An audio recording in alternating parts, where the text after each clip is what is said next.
So you all want to know if it's worth your time growing a Spino. Another highly requested video. You guys want to know if it's worth growing a Spino, spending your time with him. Is he good? We're going to talk about it in this video. And if you're new to the Is It Worth It series, basically we talk about the stuff that I like about the dinos, stuff I don't like, and then at the end we decide if it's worth your time or not.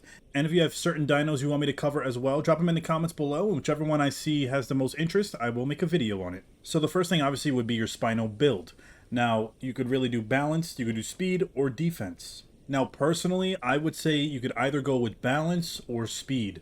I've heard defense is not really that good, the defense build. I heard the speed build is way better than the defense build, so for this video, we're just going to pick the speed build just so we see how it is. So let's talk about the things I like about the Spino. Obviously, Spino is pretty good in size, especially with the huge fin on his back, makes him look even bigger. And they can be sort of intimidating depending on what dino the other person is playing. But I like the size of them. I feel like they're fairly good. On land, his speed is kind of slow to average. So if you do plan on getting any fights, highly suggest you stay near a body of water because that's where you're really going to shine. Now his moveset is pretty good. So for the regular attack, he either has a crushing bite or a bite. The crushing bite is basically a charge up when when they hold their mouth open, and then the longer it's held, the more damage it would do. Or you can just do the regular bite that does medium damage. But personally for me, I would probably go with maybe the crushing bite, but it doesn't do a bone snap, so I'm kind of iffy. Maybe stick with the bite. You could play around with it and see which one you like best when it comes to your fighting style. But the claw attack is probably my favorite. Every dino that has this attack, I love using it. It does high damage and can be really good. So I would suggest using the claw attack as well. For tail, you have the regular tail attack that does light damage, and then you have a paddle, which increases your swim speed and swim turn radius and your oxygen, which can also be good if you plan on really keeping your combat more towards the water area, which I highly suggest you should do for the Spino. For hide, you can use a streamlined hide to also increase your swim speed, and we're going to test it out right now. So right now, we just have the regular hide on and the regular tail. We're going to see how he swims without any extra swim bonus and see how fast he can go. Remember, we have a speed build on as well. So if you're running away, you go in the water. It does swim. It moves fairly good. Not anything out of the ordinary. Go under the water. Can't see any fights down here. Seems like he moves kind of slow when going up and down. But the Spino is obviously a big dino, so don't expect him to just, end up being like the Flash and zooming through the water. But now we're going to try and put those things on. So now we get the streamline hide, which increases his swim speed.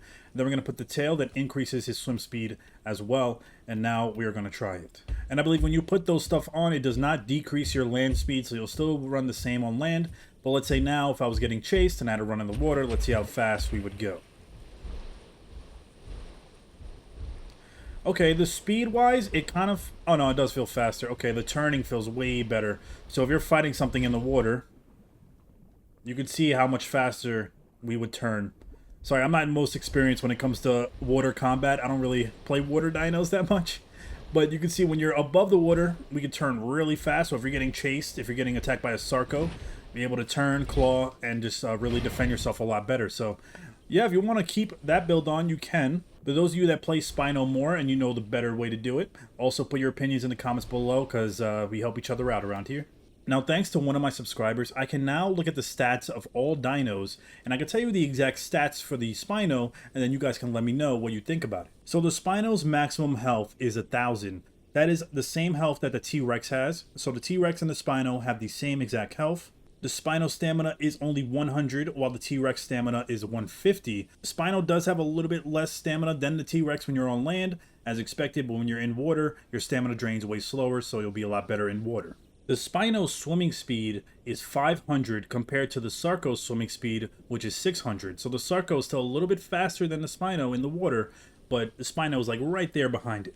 Now when it comes to the moveset, the Spino's bite attack does 70 damage, the claw attack does 65 damage, the tail attack does 30 damage, and the charge bite can do up to 170 damage. So overall, the Spino has a pretty solid moveset and pretty solid stats, especially if you compare it to the T-Rex. So it's kind of like the T-Rex with just a little bit less damage than it does, but more movement speed in water, which is where your territory really is, and where you can really shine, especially with a good speed build. You can try a defense build, but I heard it's not as good. Maybe someone with more experience with the Spino defense build can really let me know in the comments. Now let's discuss the things I do not like about the Spino. One is really doing quests on land can be kind of a little bit tricky. Like, yes, you're a Spino, you know, you can hold your own for the most part, but having to go on land to do some quest can be very painful, especially if you run into some T-Rexes or some predators that you really can't defend yourself from if you're not able to get to a body of water. So let's say I'm in the middle of the land away from any body of water and I get attacked and I notice I'm outnumbered, I'm gonna die. There's really no way for me to escape, and I would just have to go out fighting. But at least if you always stay near a body of water, you'll be able to escape or at least give yourself an advantage in the fight. But obviously you're much slower on land, so that's another downfall as well. Stamina drain is, it's pretty fast. The stamina regain is pretty slow. You can see we have to lay down. It's pretty much similar to the T-Rex's stamina regen. I believe they had the same.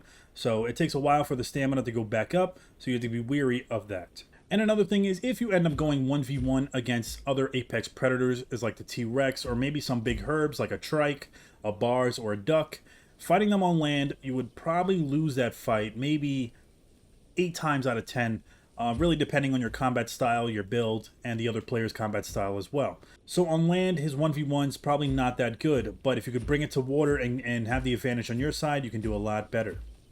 But that's really the only stuff I could think of that I don't like about the Spino. Other than that, he's a pretty solid dino. And the question is he worth growing? I think he is. I think you should definitely give the Spino a try. Don't sleep on him. Really grow him. Learn how to use him. Learn how to fight with him. All that stuff. And I feel like he can be a really good addition to have in your arsenal. But as always, let me know in the comments what you think about the Spino. Is he worth growing? And if I forgot to mention anything else, you could also mention it in the comments below. Thank you for watching. Make sure you subscribe for more Path of Titans content. And I'll see you guys in my next video. Peace.